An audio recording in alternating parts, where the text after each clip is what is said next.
Assalamualaikum warahmatullahi wabarakatuh. Kembali lagi bersama saya Yusuf Kurniawan. Kali ini kita di mata kuliah fikih muamalah. Di sini saya akan membahas tentang harta menurut pandangan Islam. Baik, langsung saja kita masuk ke materi pertama, yaitu pengertian harta. Menurut mayoritas ulama fikih, al-mal adalah segala sesuatu yang memiliki nilai, di mana bagi orang yang merusaknya berkewajiban untuk menanggung atau menggantinya.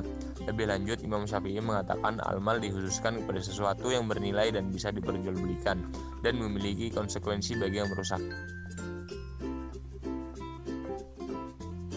Menurut Mustafa Ahmad Jarka tadi, yaitu yang pertama, sesuatu itu harus berwujud materi dan bisa diraba. Yang kedua, biasanya manusia akan berusaha untuk meraihnya dan menjaganya agar tidak diambil atau dimiliki orang lain. Dengan demikian, harta itu haruslah memiliki nilai materi.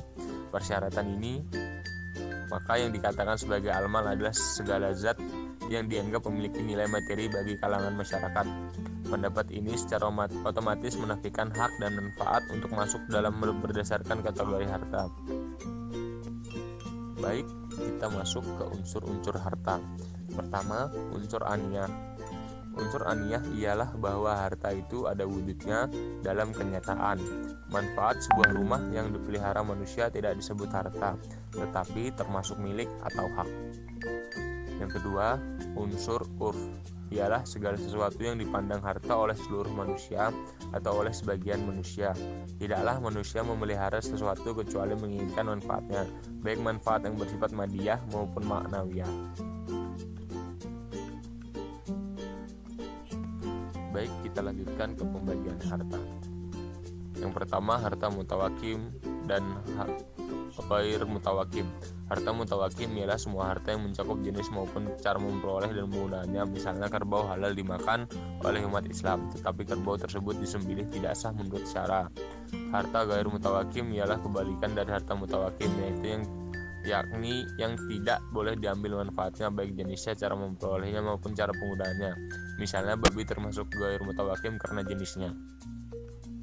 Yang kedua, harta misli dan malkimi. Harta misli terbagi menjadi 4 bagian, yaitu harta yang ditakar seperti gandum, harta yang ditimbang seperti kapas dan besi, harta yang dihitung seperti telur, dan harta yang dijual dengan meter seperti pakaian, papan, dan lain-lain.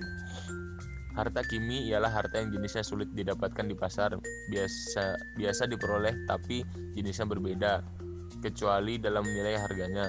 Jadi harta yang ada imbangannya persamaannya disebut misli, dan harta yang tidak ada imbangannya disebut kimi.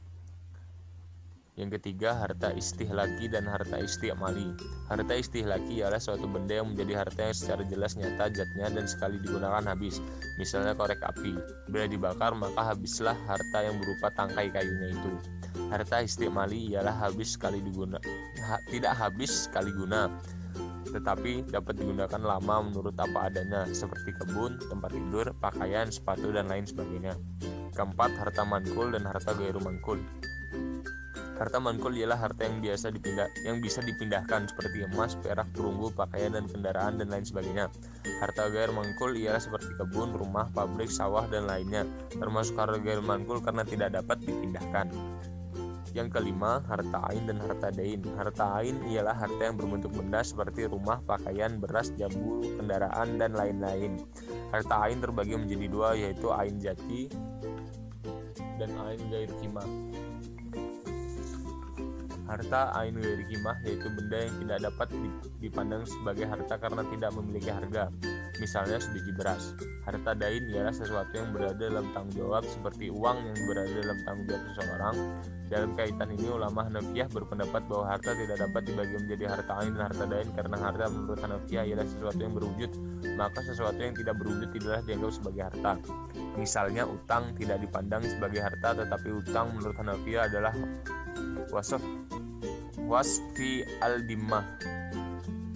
Yang keenam, harta ain dan harta al-ain dan harta mal al-nafi atau manfaat. Harta ain ialah benda yang memiliki nilai dan bentuk berwujud, misalnya rumah, ternak, dan lainnya. Harta naif ialah ar-radal yang berangsur-angsur tumbuh menurut perkembangan masa.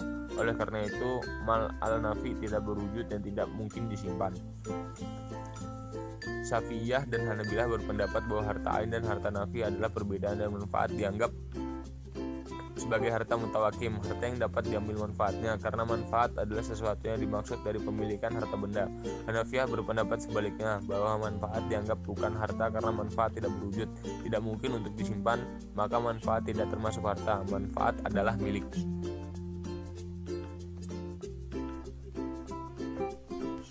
Kita lanjut di pembagian harta, 4 pembagian terakhir. Yang pertama, harta mamluk, mubah, dan mahjur. Harta mamluk ialah harta perorangan mustakil yang berpautan dengan hak bukan pemilik, misalnya rumah yang dikontrakan. Harta mubah ialah sesuatu pada asalnya bukan milik seseorang, seperti air pada mata air, binatang buruan darat, laut, pohon-pohon di hutan, dan buah-buahannya. Harta mahjur ialah sesuatu yang tidak boleh dimiliki sendiri dan memberikan kepada orang lain menurut syariat. Ada kalanya benda itu benda wakaf maupun benda yang dikhususkan untuk masyarakat umum, seperti jalan raya, masjid-masjid, kuburan-kuburan, dan yang lainnya. Selanjutnya, harta yang dapat dibagi atau tidak dapat dibagi. Harta yang dapat dibagi mal-kabil di al-kismah ialah harta yang tidak menimbulkan satu kerugian atau kerusakan apabila harta itu dibagi-bagi, misalnya beras, tepung, dan lainnya. Harta yang tidak dapat dibagi mal gair kabil di al-kismah ialah harta yang menimbulkan suatu kerugian atau kerusakan apabila harta tersebut dibagi-bagi, misalnya gelas, kursi, meja, dan lainnya. Selanjutnya ada harta pokok dan harta hasil, samrah. Harta pokok ialah harta yang mungkin darinya terjadi harta lain. Harta hasil, harta yang terjadi darinya harta yang lain. Pokok harta juga disebut modal, misalnya uang, emas, dan lainnya. Contoh harta pokok dan harta hasil ialah bulu domba dihasilkan dari domba, maka domba merupakan harta pokok dan bulunya merupakan harta hasil. Yang terakhir, harta khas dan harta am. Harta khas ialah harta pribadi, tidak bersekutu dengan yang lain, tidak boleh diambil manfaat tanpa disetujui pemiliknya. Harta am ialah harta milik umum.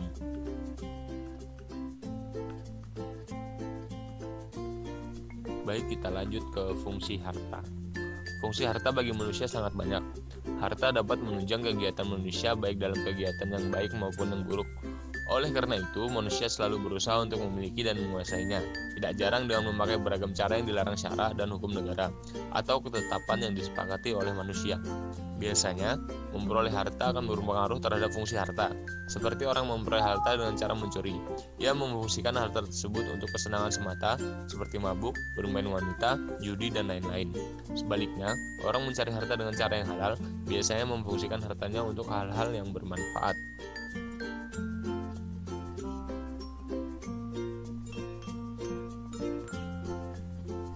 Masuk ke hak dan manfaat harta.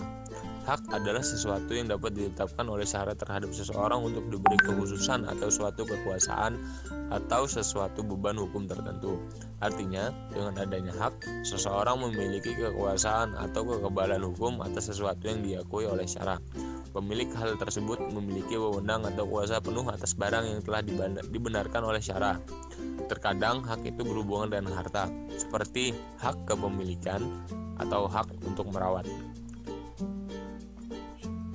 Manfaat adalah faedah atau fungsi yang terdapat dalam suatu zat benda, seperti menempati rumah, mengendarai mobil, atau memakai pakaian. Dalam arti dengan memiliki mobil, maka manfaat yang bisa dirasakan adalah kita bisa mengendarainya ke suatu tempat yang kita inginkan. Dengan memiliki pakaian, maka kita bisa memakainya untuk menutupi aurat, dan seterusnya. Ini disebut manfaat.